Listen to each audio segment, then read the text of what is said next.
চাকরিহারারা আন্দোলন করতে গিয়েছিলেন, কিন্তু বদলে তাদেরকে মারধর করা হলো, তাদেরকে লাঠিপেটা করলো পুলিশ। কি অভিযোগ তাদের কাছ থেকে জানবো। কি অভিযোগ আপনাদের, মানে পুরো বিষয়টা কি হলো? বিষয়টা দেখুন, আমরা 2016 SLST যোগ্য। আজকে কি হলো? আজকে আমরা প্রথমে বালিগঞ্জ থেকে আমরা সংঘবদ্ধ হই যোগ্য সমস্ত শিক্ষক শিক্ষিকারা, এবং আমরা ওখান থেকে ডিআই অফিস কসবাতে সেখানে যাই। আমরা ওখানে শান্তিপূর্ণভাবে আমরা মিছিল করছিলাম। পুলিশ অতর্কিতে হঠাৎ আমাদেরকে বলছে আপনারা উঠে যান। আমরা শান্তিপূর্ণ মিছিল করছি, উঠে যাওয়ার কি আছে?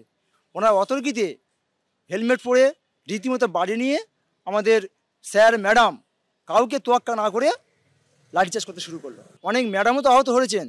আমরা দেখলাম ওখানে কোনো মহিলা পুলিশ নেই, অথচ ওই পুরুষ পুলিশরা তারা আমাদের শিক্ষক শিক্ষিকাদের উপরে, বিশেষ করে শিক্ষিকাদের উপরে তারা লাথি মারলো। এমনকি আমাদের সংগঠনের যারা মুখ্য ভূমিকা আছেন দিদিজ মণ্ডল, তাকে দু হাত দিয়ে ধরে এমন মার মেরেছে পিছনেতে, সে হাঁটতেই পারছে না।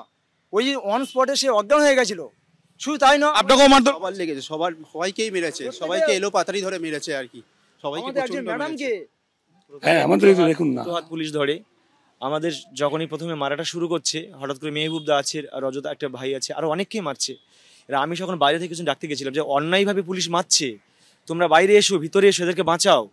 তখনই ঢোকার মুহূর্তেই পুলিশ দুটো হাত ধরে ফেলে, দুটো হাত ধরে রেখে আর পুরো ডান পা এক জায়গায় প্রথমে দুটো মারলো, তারপরে 3বারের মাথায় আমি দাঁড়িয়ে থাকতে পারিনি, তারপর পড়ে গেছিলাম। তবে আরও অনেক সব এরা ছিল, আরও অনেকেই মিলে ধরে আমাকে টেনে বাইরে নিয়ে এসে মাথায় জল টল দিয়ে তারপরে কিছুটা স্টেবল। আপনাকে তো মঞ্চ সেদিনকে মুখ্যমন্ত্রীর ইয়েতেও দেখা গিয়েছিল। হ্যাঁ, কিন্তু আমরা খবর পাচ্ছি যে ডিআই অফিস থেকে নাকি আমাদের বেতন বন্ধ বা নির্দেশ আসতে চলেছে।